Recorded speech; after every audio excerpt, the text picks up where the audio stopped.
뭐가 내려갔을까요? 예, 보험료가 내려갔습니다. 자, 잘 아시네요. 저희가 예정 이율이 3%로 올라가면서 보험료가 내려갔는데 다 내려간 게 아니죠. 저희 구대인구 스타와 2030 상품에 대해서 내려갔습니다. 자, 여러분 우리 구대인구 스타는 몇 세부터 몇 세까지 가입이 가능할까요? 0세에서 30세. 자, 2030은 몇 세에서 몇 세까지죠? 30에서 어떤 분들 아직도 30이라고 얘기하시는 분들 계세요. 30 아니고 30대까지니까 40세까지죠. 자, 그렇다라고 하면 구대인구 스타와 2030 합치면 몇 살까지 될까요? 저기가 0세부터 40세까지 맞습니다. 0세에서 40세까지 보험료가 내렸는데요. 평균 보험료는 6% 정도 내렸다고 해요. 근데 지난주에 저희 시점에서 어떤 분이 설계를 하고 계셨어요. 33세 남자인데 이분이 이제 보험료에 되게 예민하신 분인 거예요. 그래서 이분은 이제 당연히 33세 남자니까 뭐를 설계했을까요? 퍼펙트겠지 뭐. 퍼펙트로 했어요. 퍼펙트를 하고 막 고민을 하시는 거예요. 그래서 생각을 하신 게 뭐예요? 좀 싸게 하려면? 2030. 아니지. 처음에 퍼펙트를 했으니까 무이즈로 했겠지. 그죠? 무이즈로 딱 갈색을 했더니 보험료가 조금 내려갔어. 근데 그래도 그게 우리 고객님의 그 성향에 맞지 않는 거예요. 자, 그래서 막 고민을 하고 계셔서 제가 뭐라고 말씀드렸냐면 사장님 지금 퍼펙트 무이즈로 설계하셨으니까 저희 2030이 뭐예요? 무이즈잖아요. 그죠? 2030으로 설계 한번 해보세요라고 말씀을 드렸어요. 자, 그래서 그분이 설계하셨습니다. 원래 저희가 새로 나온 전이암이라든지 항암이라든지 이런 신담보에 대해서 업셀링을 하려고 하셨는데 이 담보에 대해서 퍼펙트 무해지로 설계했을 때 보험료가 5만 원 정도의 보험료가 나왔었거든요. 근데 동일한 담보로 저희가 2030으로 전환을 했더니 보험료가 4만 3천 원이 나왔어요. 똑같은 담보를 가지고. 자, 그러면 저희가 아까 평균적으로 보험료가 6%라고 했는데 이렇게 설계해보니까 보험료가 한 13% 정도 차이가 나더라. 네, 그래서 저희가 평균적으로 6% 이하의 보험료가 있지만 실제적으로 연령과 담보에 따라서 보험료의 할인폭은 달라질 수 있다. 네, 그렇기 때문에 저희가 이제는 0세부터 40세 되는 분들에 대해서는 설계하실 때 먼저 구대인구 스타 설계해 보시고 그 다음에 2030 설계해 보시고 그리고 퍼펙트랑 비교를 해서 보험료를 차이점을 안내해 주시면 좋을 것 같습니다. 이게 언제부터라고요? 11월부터. 11월부터. 자, 이제 11월부터는 0세에서 40세에 대한 부분은 저희가 담보를 업셀링할 때 가성비 있게 저희가 보험료 쓰는 것도 경쟁력이잖아요. 그러니까 그런 내용을 가지고 진행하시면 좋을 것 같습니다. 자, 첫 번째는 뭐라고요? 보험료가 올라갔다? 아니요, 내려갔다. 네, 보험료가 내려갔다. 자, 두 번째 말씀드릴게요. 좋아졌다. 뭐가 좋아졌을까요? 네, 따봉입니다. 자, 뭐가 좋았을까? 자, 저희 최근 통계를 보면요. 암 치료법 트렌드가 보입니다. 근데 요즘에 보험회사의 업계 이슈는요. 암 관련된 이슈는 뭐가 있을까요? 암 진단비일까요? 아니에요. 이제는 암 치료비가 이슈입니다. 그래서 보험회사에서 각 보험회사에서 암 치료 보장에 대한 그런 담보들을 팍 내놓고 있습니다. 저희 회사도 예외가 아니겠죠. 자, 국내에서 최고의 암병원이라고 자부하는 우리 아산병원 연보를 좀 보도록 할게요. 자, 저희가 전체 암 환자가 112만 명 정도 된다고 하는데 이 중에서 통원이 몇 명이에요? 104만 명. 자, 2번은 몇 명이에요? 8만 명. 누가 높아요? 자, 이젠 대세가 뭐예요? 통원이에요. 맞습니다. 자, 이상하다. 암에 걸렸는데 이제는 외래가 아니라 외래가 더 많다는 거예요. 2번보다는 통원이 많대요. 자, 두 번째 볼게요. 자, 이거는 신규 암 환자의 등록 건수인데요. 여기에 보면 암 수술과 항암 치료에 대한 내용이 나와 있습니다. 자, 수술은 겨우 2만 건밖에 되지 않아요. 하지만 그렇지만 항암 약물이랑 방사선은 어때요? 예, 단위 자체가 틀립니다. 자, 그 중에 방사선보다 뭐가 많다? 항암 약물이 많다. 이상하다. 암 환자는 3만 5천 밖에 안 되는데 왜 수술은 2만 건, 약물은 22만 건이 될까? 왜 그럴까요? 암 환자가 약물이나 방사선을 한 번만 하는 걸까요? 아니죠. 맞습니다. 횟수가 굉장히 많이 늘어나기 때문에 실제로 암 환자의 등록 건수는 3만 5천 원밖에 되지 않지만 여기에 항암 방사선과 항암 약물은 1회 주기가 아니기 때문에 여러 번 반복해서 하기 때문에 건수가 굉장히 많은 겁니다. 아, 그렇구나. 저희가 수술에 비해서 항암 약물과 방사선이 훨씬 더 많구나. 그것도 저희가 방사선보다는 뭐가 많다? 항암 약물이 많다. 기본적으로 알고 계시면 좋을 것 같습니다. 자, 암 치료 방법에는 저희가 대표적으로 세 가지가 있죠. 제일 처음에 뭐가 있을까요? 수술이 제일 간단하죠. 암이 예쁘게 생겼으면 그것만 딱 도려내면 가장 좋은 게 수술이에요. 자, 그런데 그렇지가 않죠. 그렇기 때문에 저희가 항암 약물과 방사선을 합니다. 자, 보시면 수술적 치료에도 그냥 관열, 비관열 수술로 제거하는 수술도 있지만 밑에 보시면 사이버 나이프나 감마 나이프라는 게 있어요. 이게 뭔지 혹시 아시나요? 사이버 나이프, 감마 나이프 뭐예요? 수술인데 맞아요. 레이저 방사선으로 하는 치료예요. 그렇기 때문에 저희가 뭔가 칼을 대는 게 아니라 레이저나 방사선을 쏴가지고 수술을 하는 거예요. 그게 사이버 나이프랑 감마 나이프. 자, 다빈치 로봇 수술은 뭔지 아시죠? 뭐예요? 네, 로봇으로 수술하는 거잖아요. 네, 그래서 저희가 수술 방법에 저렇게 세 가지가 있다. 항암 약물에 뭐가 있을까요? 항암이랑 표적 항암, 면역 항암 세 가지가 있죠. 뒤에서 다시 한번 말씀드릴게요. 자, 방사선에도 세 가지가 있습니다. 일반적인 X선 방사선이 있고 두 번째 세기조절 2세대라고 하죠. 자, 꼬매 치료, 양성자, 중입자 치료 다 알고 계시죠? 이거 모르시는 분들 안 계실 거예요. 너무 많이 얘기해서. 자, 항암 약물에 대해서 좀 보도록 할게요. 항암 약물이 세 가지가 있습니다. 그 중에 1세대는 뭐가 있을까요? 독성 항암제, 그죠? 화학 항암제죠. 얘는 뭐냐면 세포 독성이 강한 고위험 약물이에요. 예, 그래서 얘는 한꺼번에 많은 양을 투여하면 어떻게 돼요? 질식사나 쇼크사가 올 수 있어. 자, 그래서 어떻게 하죠? 아주 많은 수액에다가 얘를 섞는 거예요. 그래서 얘를 천천히 투입을 합니다. 자, 그러면 천천히 투입하면 뭐가 걸려요? 시간이 걸리죠. 시간이 걸리기 때문에 보통 2박 3일, 3박 4일 정도의 시간을 가지고 입원을 해서 투약을 합니다. 그래서 1세대 항암 같은 경우에 어때요? 예, 부작용도 많고 구토도 하고 머리도 빠지고 막 이렇습니다. 자, 그래서 그런 부분을 다 케어를 한 다음에 퇴원해야 되기 때문에 입원 치료가 반드시 필요하다. 자, 2세대 약물은 뭐예요? 표적 항암제죠. 예, 표적 항암제는요, 암세포에 나타나는 표적만 딱 공격을 합니다. 자, 근데 우리 일반적인 표적은요, 먹는 약이 대부분이에요. 경구용. 예, 그래서 병원에 입원할 일이 있을까요? 없어요. 예, 그냥 우리는 처방받아서 진단받아서 약을 사서 내가 집에서 매일매일 먹기만 하면 되는 거예요. 그게 표적 항암제. 자, 3세대는 뭐예요? 면역 항암제. 얘는요, 면역 항암제 같은 경우에는 부작용이 있다 없다?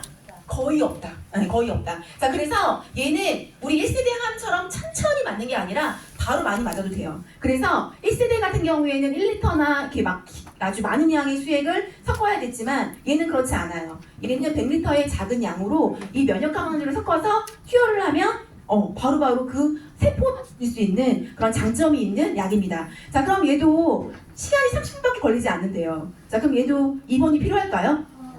필요 없습니다. 자, 그래서 1세대 독성항암제 같은 경우에는 2박 3일, 3박 4일의 입원이 필요하지만 2세대, 3세대 같은 경우에는 입원이 필요하다, 필요하지 않다? 필요하지 않다. 네, 그렇습니다. 자, 이 항암 약물에 대한 변천사를 볼게요. 자, 아까 말씀드렸지만 기존에는 1세대 항암제였죠. 아까 1세대 항암제 제가 어떻게 한다고 그랬죠? 천천히 내 몸에 투여해야 되기 때문에 처음에 입원 준비를 합니다. 병원에 가서 입원 준비를 하고 입원을 하면 2박 3일, 3박 4일 동안 약을 맞고 그거에 대한 부작용, 구토를 하거나 구내염이 생기거나 내 몸에 장기에 무슨 문제가 생겼을 때 처치를 하고 퇴원을 합니다. 자, 그렇기 때문에 저희가 기존에는 입원비 그런 게 되게 중요했었죠. 자, 이제는 뭐예요? 2세대 아니면 3세대예요. 자, 얘는 아까 제가 말씀드렸지만 입원이 필요하다, 필요하지 않다? 필요하지 않다. 네, 그래서 내가 표적 항암으로 해서 약을 처방받아가지고 약을 먹거나 아니면 면역 항암제라고 해서 100리터의 작은 수액을 맞으면 끝나기 때문에 바로바로 집에 갈 수 있다. 그래서 이제는 이렇게 항암 약물의 변천사가 우리가 알아야 된다. 그래서 이제는 입원이 중요하지 않고 통원이 중요하다라는 거에 대해서 다시 한번 말씀을 드릴게요. 자, 항암 방사선도 저희가 한번 변천사를 알아보도록 할게요. 지금 3세대, 4세대까지 나와 있는데요. 자, 1세대는 뭐죠? 독성이죠. 독성. 화학이에요. 화학. 자, 얘는 뭐예요? 정상세포든 아니든 다 한꺼번에 공격을 합니다. 죽여버리죠. 맞습니다. 자, 그래서 부작용이 어때요? 굉장히 많습니다. 탈모, 그죠? 여러 가지 아픈 거. 그래서 오히려 어떻게 했죠? 이 방사선에 대한 부작용에 대한 담보가 나왔죠. 너무 부작용이 심하니까. 예. 자, 이 세대는 뭐예요?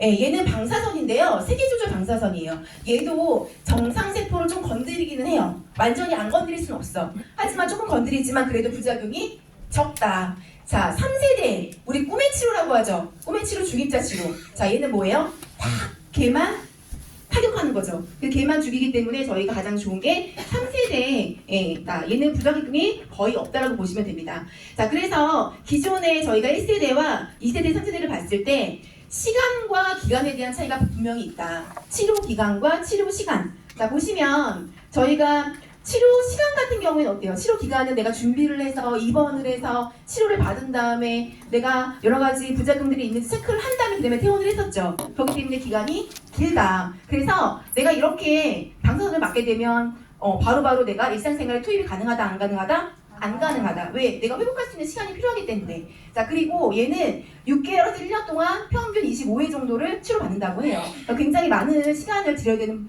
단점이 있죠. 자, 양성자와 중입자는 어떨까요? 얘는요, 준비하는 시간만 30분. 자, 치료하는 시간은 몇 분? 2분. 자, 느낌이 있다, 없다?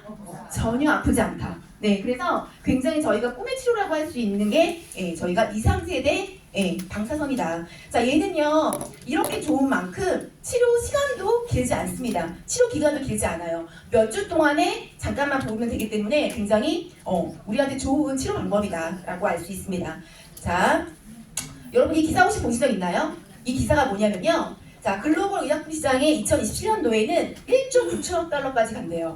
의약품 시장이 이렇게 많이 이제 상승이 된다는 거예요. 자, 잘 안 보이시지 한번 볼게요. 여기 보시면 질환별로 보면 향후 5년간의 성장세에 가장 크게 기여할 부분이 항암제, 그다음에 면역치료제, 비만치료제래요. 예, 근데 그 중에서 항암제는요, 향후 5년간 100개 이상의 신약이 출시될 것으로 예상이 된대요. 예, 거기에다가 특히 여기 보시면 2027년도에는 3,770억 달러로 급성장할 것으로 예상이 된다는 기사가 떴어요. 자, 그러면 이렇게 좋은 치료제와 이렇게 좋은 기술들이 막 나온다고 해요. 자, 그럼 우리는 뭘 준비해야 될까요? 이렇게 나오면 이 금액이 쌀까요? 엄청 비싸겠죠. 자, 향후 저희가 5년간에 100개 이상의 신약이 나온대요. 여기에 가장 중점적인 게 면역 항암제랑 유전자 치료제가 나온대요. 근데 거기에다가 2027년도에는 3,700 정도의 달러에 육박하는 돈으로 상승한다는 거예요. 이런 정보가 있는데, 자, 이렇게 좋은 항암치료 나오는데 우리가 준비할 건 경제적인 돈만 준비하면 되겠죠. 자, 경제적인 돈 어떻게 준비하실 거예요? 저축하실 건가요? 부동산 하실 건가요? 네, 우리는 어떻게 해야 돼요? 보험 드셔야죠. 맞습니다. 자, 보험이 충분히 있는지 검토를 하셔야 돼요. 옛날처럼 개복 수술하거나 화학 항암 치료하시거나 이렇게 X선 방사선 찌는 거 아니잖아요. 그죠? 저희 어떻게 해야 돼요? 로봇 수술하셔야 되잖아요. 그죠? 그리고 표적항암 하셔야 되는데 표적항암 한 번만 하나요? 아니죠. 매번 하잖아요. 치료당하잖아요. 그 다음에 어떻게 해요? 중입자, 꿈의 치료. 지금 현재는 저희 나라에 하나밖에 없지만 부산에 지금 또 오픈한다고 하죠. 그럼 이제는 지금은 대기 수가 너무 많아서 할 수가 없지만 부산까지 오픈을 하면 그래도 그나마 좀 나아질 거다. 예, 그런 전망이 지금 보이고 있죠. 자, 이래서 나온 게 뭐예요? 저희가 치료당 담보다. 자, 치료당 담보가 나왔는데, 자, 우리 사장님들 치료당 담보 다 가입하셨나요? 이 치료당 담보가 이번에 11월에 나온 거예요? 아니죠. 맞습니다. 이 치료당 담보가 원래 있던 거예요. 이번에 새로 나온 게 아니에요. 근데 이번에 좋아진 게 뭐예요? 우리 기존에 치료당 담보 가입하고 싶었는데 못했던 이유가 뭐예요? 나 원래 아픈 사람이라서 가입 못한 거잖아요. 예, 우리 건강체에만 있었거든요. 계속 받는 안보험이나 퍼펙트, 이렇게 구den구 스타, 이렇게 건강체에만 있었던 담보가 이제 아픈 유병자에도 탑재가 완료가 됐습니다. 이제는 완벽해진 거예요. 내가 아프던 안 아프던 나이 상관없이 치료된 담보를 가입할 수 있는 장점이 언제부터? 11월 달부터 열렸다. 네, 그렇게 보시면 됩니다. 자, 여러분도 아시나요? 치료된 담보는 우리 회사만 있어요. 아세요? 네, 우리 회사만 있어요. 자신 있게 말씀하셔도 됩니다. 자, 타사는 뭐로 팔고 있을까요? 통원 일당으로 판매하고 있어요. 예, 통원 일당으로 판매하고 있고 현대이상만 유일하게 치료된 담보를 판매하고 있습니다. 자, 보시면 저희 회사도 이렇게 보시면 치료된 담보가 있지만 암 직접 통원 일당이 있어요. 근데 보셔야 되는 게 일단 비용을 좀 보셔야 돼요. 자, 보시면 보험료 보이시나요? 이게 10만원당 보험료예요. 10만원당. 저희 지금 가입금액 100만원까지 들어가잖아요. 근데 얘가 10만원당 보험료인데 얘는 2,000원인데 우리 회사에서 판매하는 통원일당이 얼마예요? 7,000원. 자, 그럼 보험료가 3분의 1 수준밖에 되지 않습니다. 자, 보시면 통원일당 같은 경우에 타사랑 비교해봐도 저희 회사가 비싼 것도 있고 안 비싼 것도 있죠. 자, 그런데 가입금액 한번 볼게요. 자, 가입금액 다른 회사에 통원일당 얼마예요? 최대? 60만원. 자, 우리 치료된 담보 최대 가입금액 얼마예요? 100만원. 자, 그러면 여러분 또 어떤 생각이 드시나요? 항암 치료당 담보 보험료 및 가입금액이 어때요? 좋아요. 저희 돈 있는 분들은 통원일당 보장이랑 치료당 담보 같이 가입해 주시면 너무 좋죠. 근데 그렇게 하기엔 보험료가 너무 비싸다. 그러면 우리는 두 개 중에 하나를 선택을 해야 되는데 이제는 치료당 담보가 필수예요. 선택이 아닙니다. 자, 그러면 내가 어떤 거를 선택을 할 것인가 고민하실 필요가 있어요. 자, 그러면 우리가 통합 입단을 선택해도 좋지만 가입 금액도 높고 입원도 해도 보상이 되고 통원도 해도 보상이 되고 보험료도 싼 항암 치료당 담보가 필요하다라고 생각을 하실 수 있을 것 같아요. 자, 보시면 얘는 치료당 담보 나오는 항암 치료 담보 업셀링한 담보예요. 유개소감에 저희가 30년 연만기로 설계를 했습니다. 자, 여기 보시면 가입 금액이 좀 작죠? 제가 보시면 항암 방사선 이런 것들 100만 원밖에 안 넣었어요. 왜 안 넣었을까요? 이분은요, 기존에 항암 치료가 풀로 이빠에 있는 사람이에요. 그래서 추가로 가입할 수 없는다. 뭐야, 나 이미 항암 치료 3천만 원까지 풀로 있어서 치료당 담보 필요 없어. 이런 사람 있을까요? 치료당 담보는 반드시 있으셔야 돼요. 자, 그런데 풀로 있어서 설계조차 안 하시는 분들이 있어요. 그런 분들은 100만 원으로 저희가 설계할 수 있다는 걸 좀 보여드리기 위해서 할 수 있습니다. 자, 기존에 항암이 꽉 차 있어도 치료당 담보는 누적에 걸리지 않습니다. 그래서 내가 마음껏 설계할 수 있어요. 그래서 기본적으로 100만 원만 넣으시고 치료당 담보 쫙 넣어주시면 누적 걱정할 거 없이 가입 설계가 가능하다라고 보실 수 있습니다. 자, 우리 계속받는 암보험, 암 진단 걸렸을 때 납입면제 되나요? 되죠. 자, 우리 회사에서 판매하는 유일하게 상품, 무사고 기가입지 않는 상품 뭐예요? 계속받는 암보험. 네, 맞습니다. 자, 그래서 계속받는 암보험을 설계했을 때 보험료 얼마예요? 여러분들 2만 원대에 치료당 담보를 없앨